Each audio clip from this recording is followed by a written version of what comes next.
Welcome to the Marketing Millennials, the No BS Marketing Podcast. I'm Daniel Murray, and join me for unfiltered conversations with the brains behind marketing's coolest companies. The one request I tell our guests, stories or it didn't happen. Get ready to turn the up. And they'll say, is this a conversation online? And then I start doing some digging and try to understand how many videos on TikTok, who's talking about it, who are the movers and shakers within that community. Because again, I know how to sell a book, a traditional book.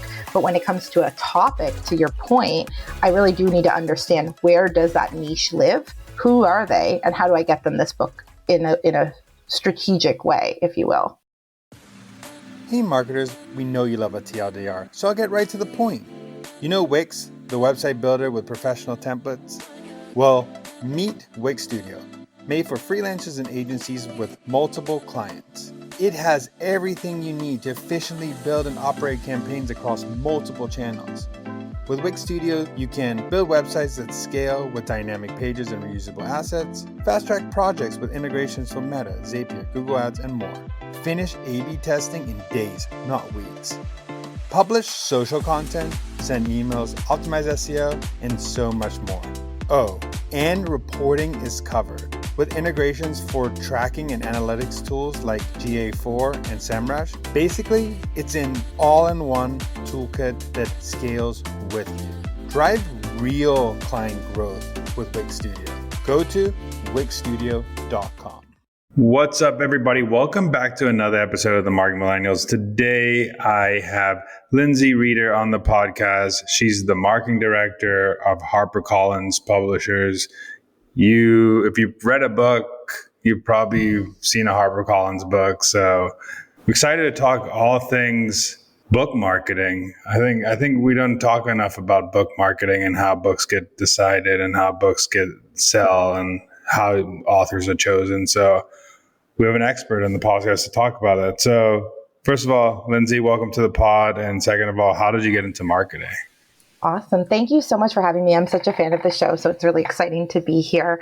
How did I get into book publishing, marketing, all the jazz? My story is kind of an interesting one. I'm just going to say my age and just own it because I'm 40. I just turned 40. And when I was 7, going back a little bit, my mom actually was the district sales manager of Random House.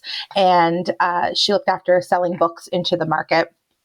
And it was my job as a kid to put her books on the shelves. Like, that was my chore.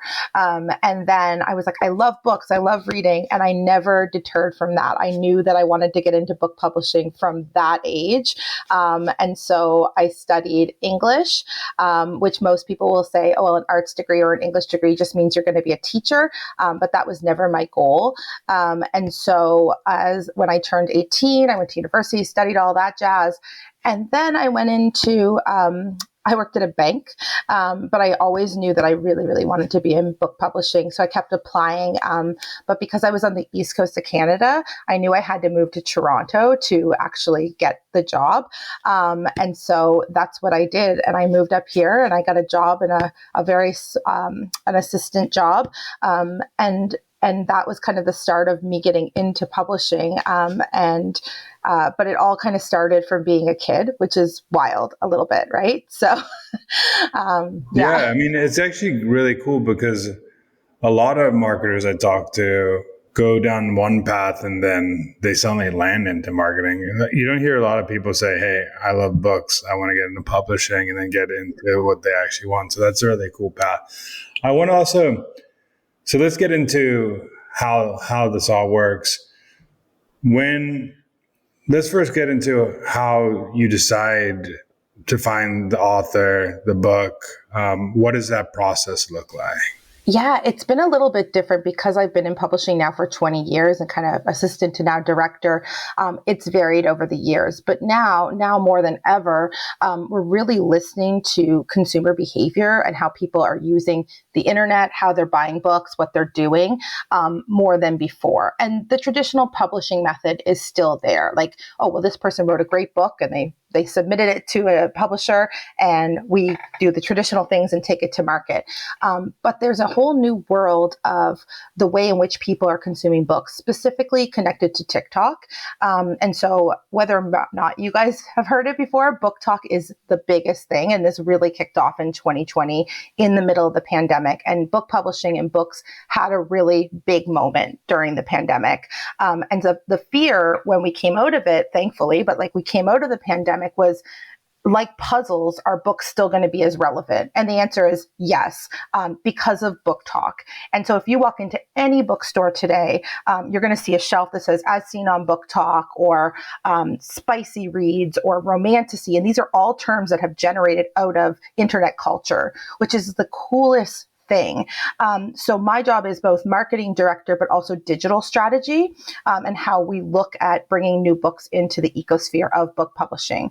So I watch a lot of consumer behavior of how people are buying books, whether it be via Amazon, via retailers, Barnes & Noble, Target, so on and so forth, and watch those trends to ensure that we are marketing within and publishing and acquiring new authors into the right markets, because today it's this genre and tomorrow it might be another one.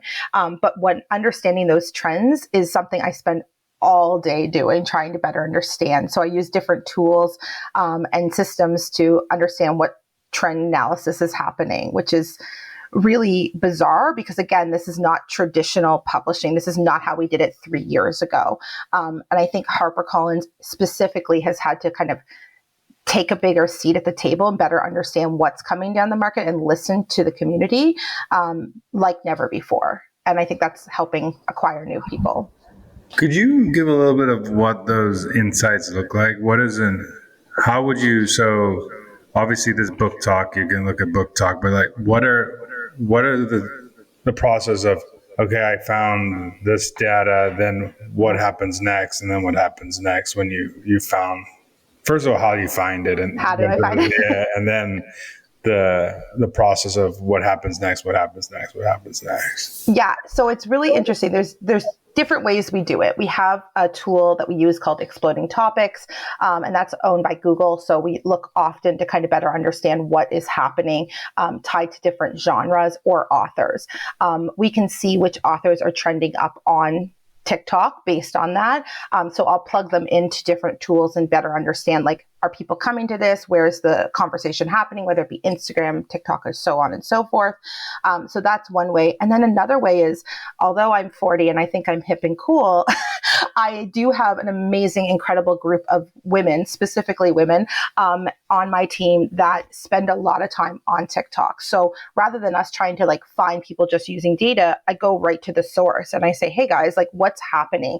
And they work really closely with our editorial team to say, this one's everything and everywhere. And a lot of times right now, some of these individuals are self-published authors. So they didn't take the traditional method of like hiring an agent, then coming through the publisher and then getting published. That's the traditional quote unquote method of getting published. They just wrote a book and they put it on the internet and it went gangbusters and people are really excited. But what's happening now is that people are actually going to these self-published authors and saying, hey, this is a great opportunity. Let us come to a traditional publisher and we'll add all the bells and whistles to everything and ensure that it gets to more people and gets bigger, louder, more effective, if you will. And so a lot of self-published authors are now kind of going that route. They're putting it out there, and then publishers are having to show up and say, hey, come over here and do this. So we just acquired a book called Blood of Hercules by Jasmine Moz, and it's a dark romance, romantasy kind of book, and it's spicy, which means it's hot, hot, hot. And essentially, she put her book out into the ecosphere like 3-6 months ago, something like that. And we are now publishing it into the market on November 26th. And so it's really exciting because it's going to have all the bells and whistles, but she's going to go on tour. There's more marketing behind it. There's more color to it and so on and so forth. We added more foil to the cover and things like that. These are just things like traditional publishers can do, but we also come with a machine of a whole marketing team, a whole PR team, and so on and so forth. So there's a lot of different things. But again, from a marketing standpoint, when I'm sitting there thinking about tactics, it's not the like, okay, we're going to do Facebook advertising. We're going to do this kind of advertising. We have to work with this person because she's built this ecosphere of community. And so us kind of like working in conjunction with her is really important in a way that's not how we typically tend to do it. So we've had to like adjust the way we're moving forward in that way. It's kind of cool because one, authors are getting a little more power, but also two, a lot of authors are doing micro tests for you in the market before you would have to if you want to explain the before, that probably is helpful for people. But it's interesting that but a lot of these authors who self-publish don't have distribution, like the only distribution they have is TikTok or socials. They don't, on their community, they don't understand what it's like to have a book in multiple stores in multiple countries, if that is. So they're just doing it because they love writing books. They love writing. Yeah, which is really cool to see. Also, I want to know, so you acquired that book from that. That's a great example. What is the opposite way of getting a book that you have be seen on BookTok? What is that process like? The best question ever. I wish I had a solution because TikTok has become such a rapid fire kind of way of community. It was really easy 4 years ago, and now not so much. So now we work really closely with influencers to ensure that they kind of get everybody talking about the book. So in our company, what we've done is built an influencer program called The Hive. And so it's books with buzz, because the Hive.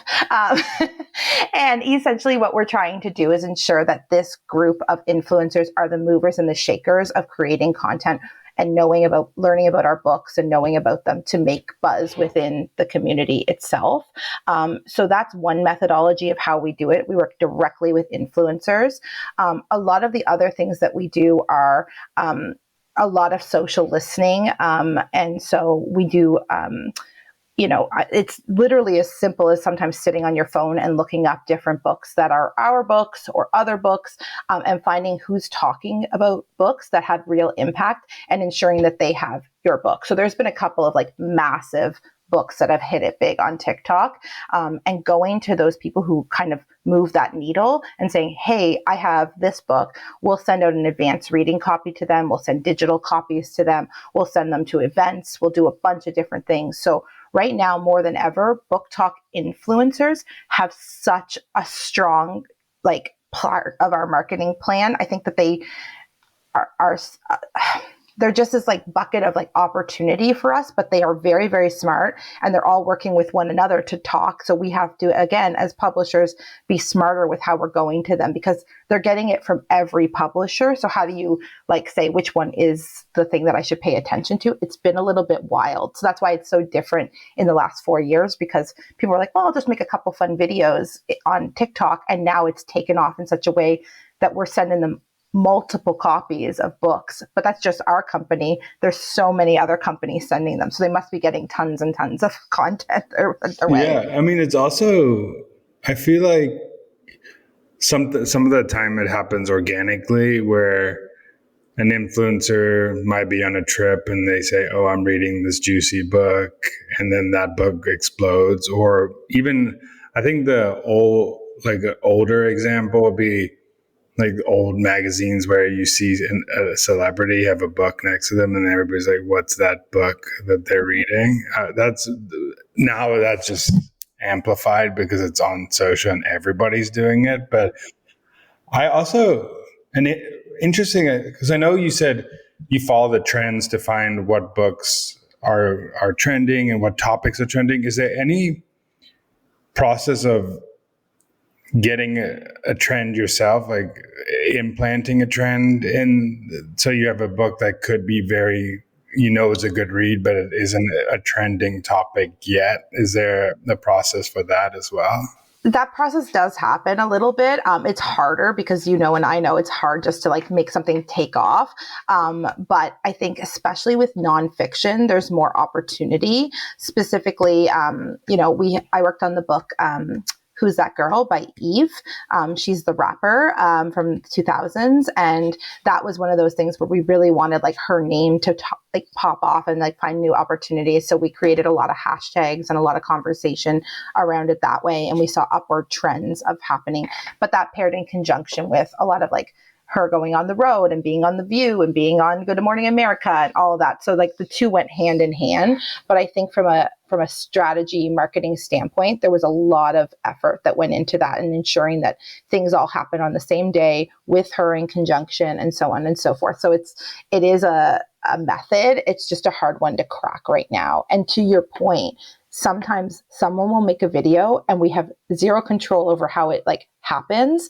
And we had one book and the girl, God love her, she was like in her bedroom and she's holding up the book and she had like makeup running down her face, mascara, the whole thing. And she's like, I don't think this book was supposed to make me cry, but it made me cry. And it was, this video blew up in a way and we sold 1 million copies of that book. Like that video, like that is not something you could ever plan for. And so I think, again, it makes us have to think a little bit more strategically of like who and how and when do we get these books to people and what are the traditional versus like, new age ways of thinking about how to market books. So that was a drop in a bucket and it was like really exciting, but I think it's like, I want to recreate that every single time. At every book, we try to do that. So, but it's hard. Yeah. Another question I have for you is, in terms of like marketing sell through, what are like metrics or signals do you monitor in a campaign? Yeah, that's a great question. So we really look at pre-orders to signify interest in the book. So you'll often hear people say like pre-order today, pre-order today. There's 3 kind of camps that I look at it from: pre-order, on sale, and then long tail. And so the pre-order really does indicate both to sales and retailers interest in the book overall. So if we have a lot of pre-orders, people sit up a bit straighter and they say, okay, this is the one, like, let's make sure we have it merched well and we have all these different things. But if it has low pre-orders, it's a completely different conversation where we have to strap up our boots and kind of say, okay, now we need to put either more advertising efforts behind it. And that can be multiple different avenues of how we do it. But pre-orders are really a big part of our marketing plans these days. And then on sale happens, like I said, in conjunction with our publicity team, which is great, meaning the author is out there doing things. But again, it comes back to being online and talking about it. And sometimes you have authors that just really get the internet and some don't. And that's okay. But I think when the ones that don't get it, but the book should be big on TikTok or the book should be big on, in the market, then relies on HarperCollins to pick up the marketing lift of it all and change how we do it. So we have to be louder and stronger in our marketing efforts. And a lot of that is social driven, more now than ever. Even like I've been in publishing for a long time. It used to be subway ads and, display advertising. And so like that's not a part of our conversation. Newspaper ads, like, no, doesn't happen. And it's changed in such a interesting way, which getting all that data versus the spends of those bigger display advertisements, they just don't match up anymore. They say, oh, you're going to have 5 million people see this versus I have click-through, I have reach, I have trackable links, all the different things are baked into it. I just get so much more for so much less. So it helps us strategize a bit differently. What's up, marketers? Time for a Wix Studio recap. Here are 5 things you can get done faster using Wix Studio. 1. Scale content with dynamic pages and reusable assets. 2. Integrate with Meta, Zapier, Google Ads, and more. 3. Launch and measure A/B tests with intuitive design tools. 4. Connect to analytics tools like GA4 and SEMrush. And 5. Manage your client's social media all from one dashboard. Ready for more? Go to wixstudio.com. That's wixstudio.com. You said in the earlier that 4 years ago it was easier to get a book on BookTok. Now it's harder, which makes sense because more people are creating content on TikTok, more people have got in the trend. But where do you see book publishing going the next 4 years? What are the next 4-year trend going to be for book publishing? I think it's so interesting because like we're doing a podcast, but I think audiobooks now more than ever, I think audio and listening right now are the biggest thing. I don't think we've fully tapped out, like from a marketing perspective, what to do with audiobooks because it's hard. So like oftentimes they'll hand us an audiogram. That's what they call it. And so it's just like the person speaking. But I think now audiobook narrators, voices like yourself, but also like people reading books, they have more of a recognizable like audio standpoint. So there's more marketing effort going into that. I think audiobooks as a whole are going to become smarter and faster, and there's going to be much more marketing around it. But I don't think we've scratched the surface of how to send out an audiobook effectively yet. I think we will. I think we do an okay job, but I think in the next little while, we're just seeing such an uptick in that particular format as a whole. Whereas like ebooks are, people just want them cheap and quick and fast and easy. Whereas audiobook, they're like, no, I'm in for an experience. I want to immerse myself, whether it be cooking or gardening or whatever. They're listening in an intentional way. And that's not something we've ever been able to capture that type of attention. Yeah, that's actually very interesting because I'm more of an audiobook person.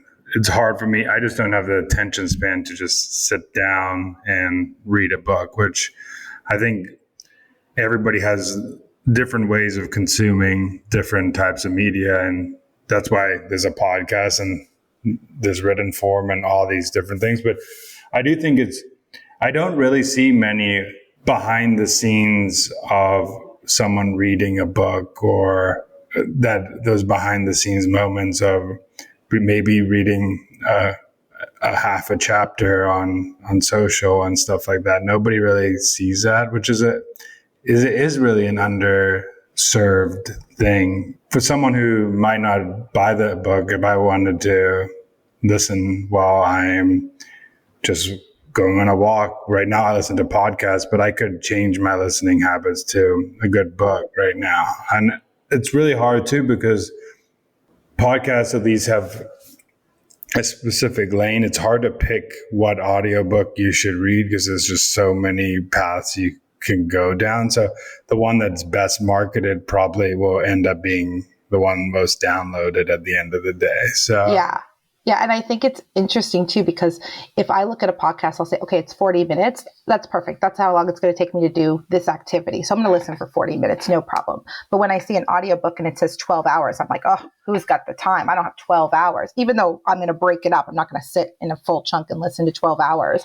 I think from a marketing perspective, if you took one full book at 12 hours and you broke it up into 12 clips, let's say hypothetically, that could be interesting moving forward of how, you know what I mean? Like, kind of yeah, you can saying. literally make it let's say a 15-part podcast style, where I would totally more listen to that than when I see 12-hour book, I get so scared it makes sense. Yeah.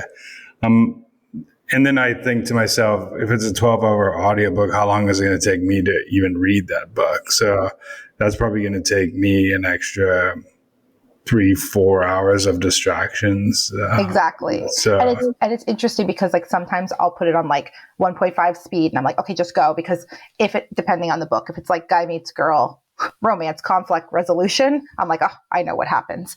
But I think with podcasts, I tend to sit up a bit, like I listen, I want to understand what's being said. So I never speed that up. So I think that there's just interesting ways we could be thinking about audiobooks in a different way. And again, this goes back to consumer behavior of how people go about their lives. Like we're all so connected to our phones and we want things quick and fast and I want it yesterday. And I think that that's up to us as publishers to start thinking about how we can deliver those things in, untraditional ways. I think BookTok has made physical books incredibly important again. And so if you walk into a Target, you walk into a Barnes & Noble, like physical books are the whole thing. Whereas, 10 years ago, it wasn't that way. It was like candles and reading socks and whatever. Physical books are having a moment because of that platform itself.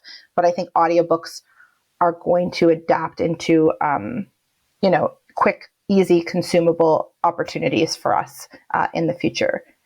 And then just to build on that, sorry, one more second.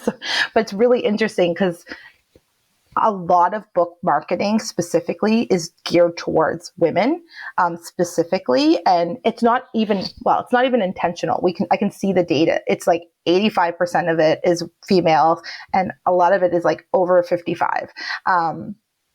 That's not the case with BookTok specifically, but trying to find men to get them a book online. So it's really interesting that you're like, well, like I wouldn't read this because it's the hardest thing. But then every man I talk to and all the data shows is that men listen to audiobooks. They listen to podcasts. They're on their phones in a different way. So it's been really interesting of like having to target to men specifically and the books that we market towards them. If I'm going to sell a book to specifically the male demographic, I'm not going to Facebook. Not going to happen, which makes sense, right? But I think it's like, do I do podcast advertising? Do I do, snippets? What do I do?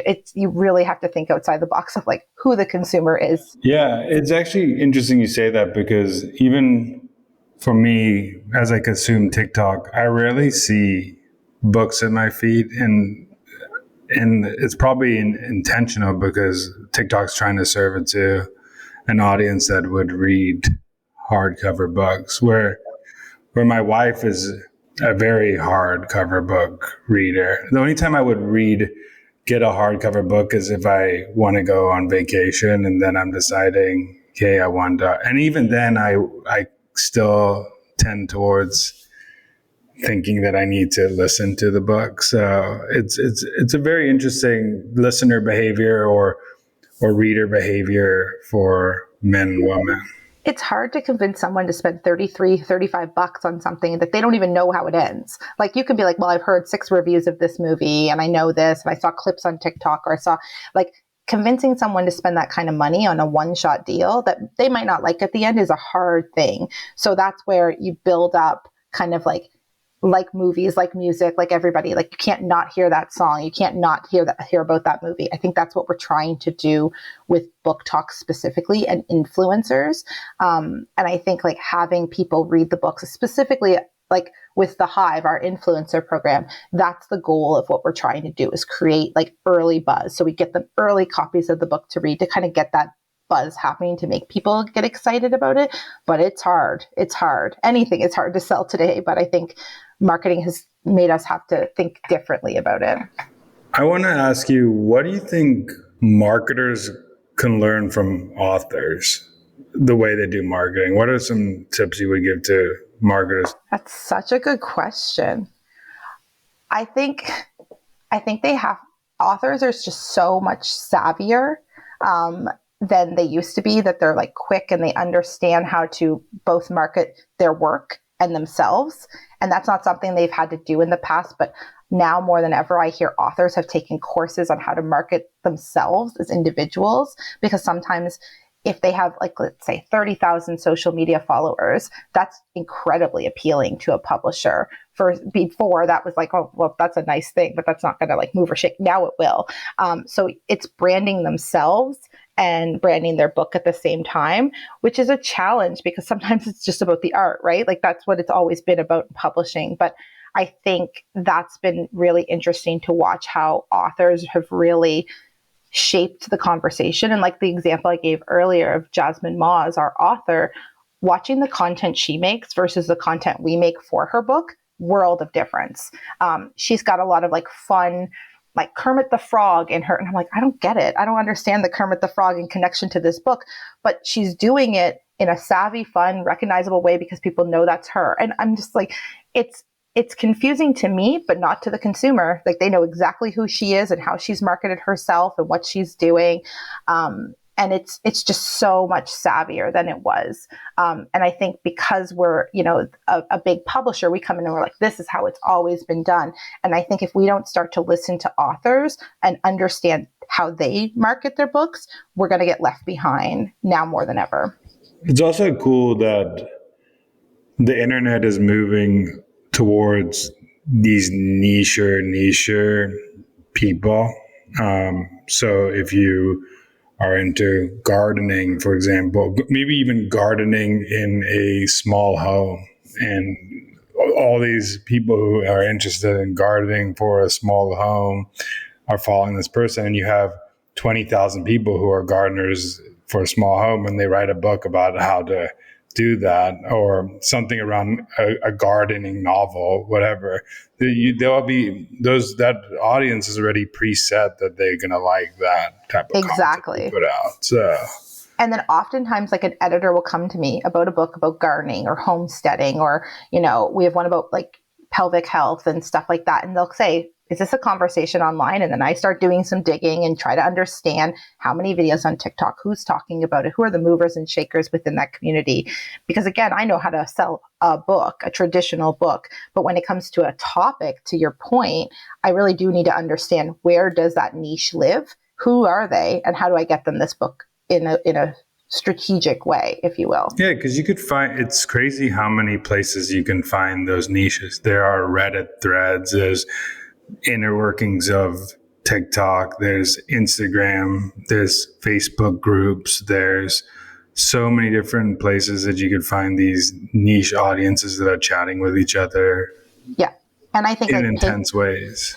Pinterest is having a big moment, Reddit's having a big moment, and we're seeing it connected both to books, but general topics. Like, it's been really interesting that way to kind of see those conversations. And then editorially, like, we'll go out and we'll spend time on these platforms to understand, what are they interested in? What do they want to know more about? And then we'll start to build books ideas around that. And that's happened in multiple ways. Again, leaning on like kind of like my team, like I often go to them and they're like the brainchild of like, what's the thing? Because I think I know, but then I talk to them and they're like, oh my God, I don't care about that at all anymore. It's this that now I care about. So, and I'll start doing research and we'll go back to the editorial team and we'll say, hey, did you know that this is really popping off on the internet? And they'll say, oh my gosh.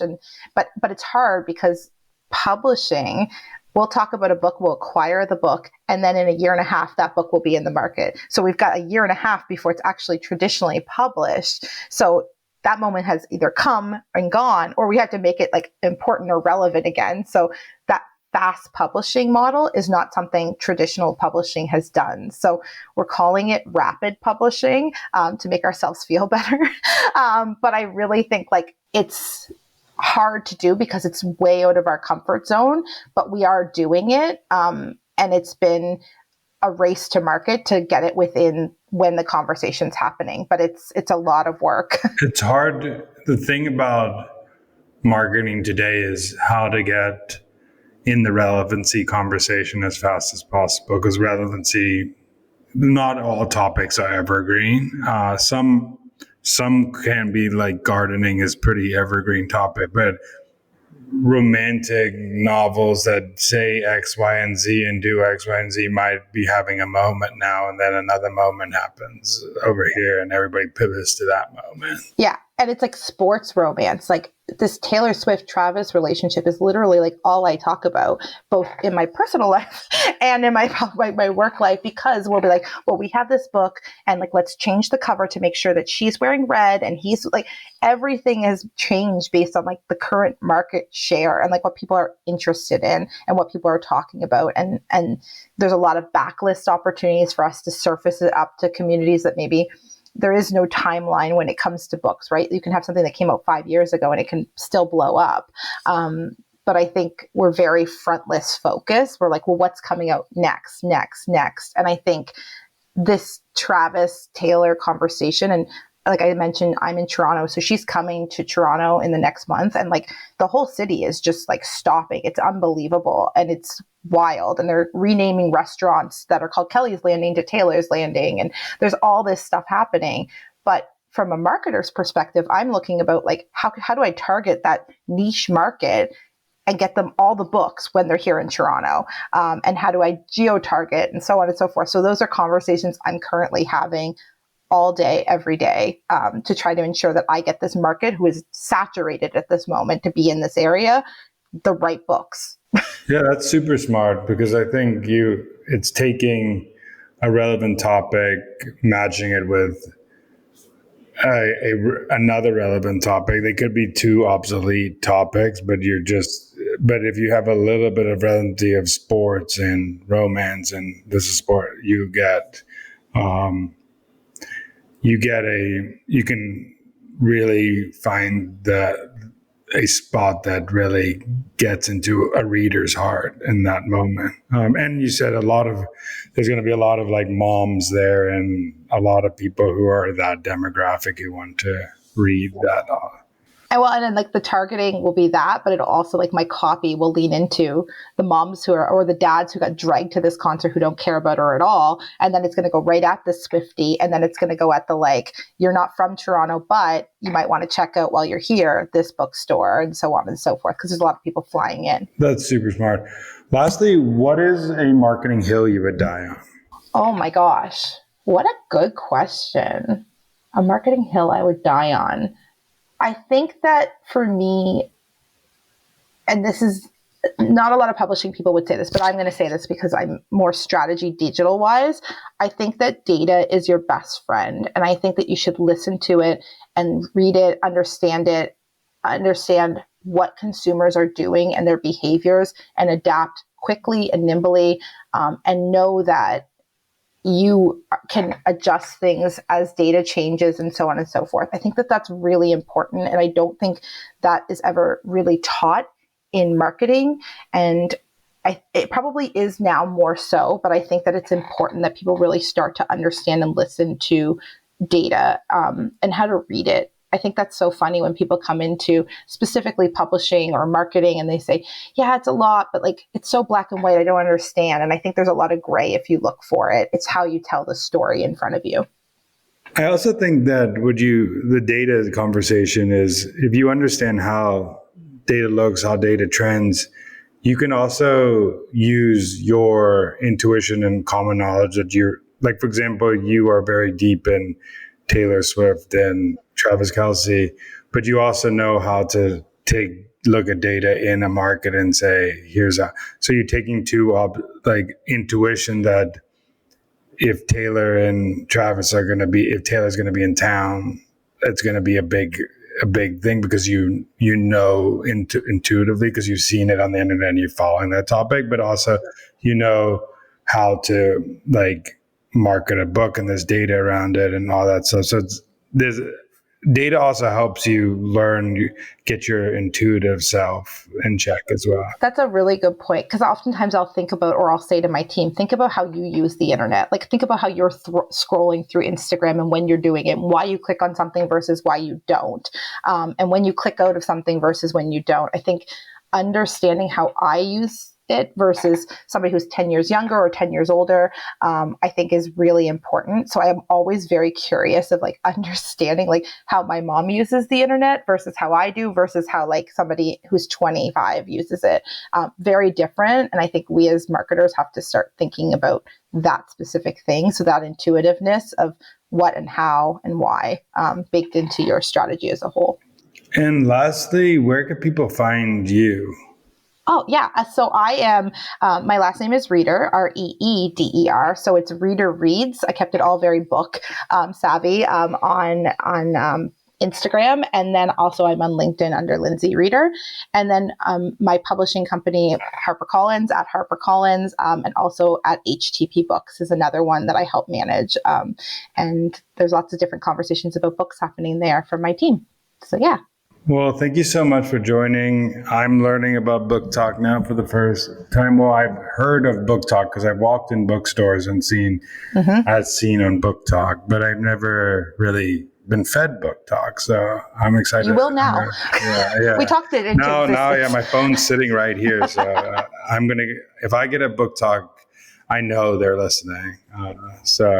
Well, thank you so much, and I appreciate you. Thank you. This was so much fun. Thanks for having me. Thanks so much for listening. Keep tuning in to hear more great insights from the coolest marketers from around the world. If you haven't already, make sure to subscribe and follow the Marketing Millennials podcast on Apple Podcasts, Spotify, YouTube, or wherever you get your podcasts. And if you like what you hear, I would greatly appreciate you giving us a 5-star rating. It helps bring more marketers into our community.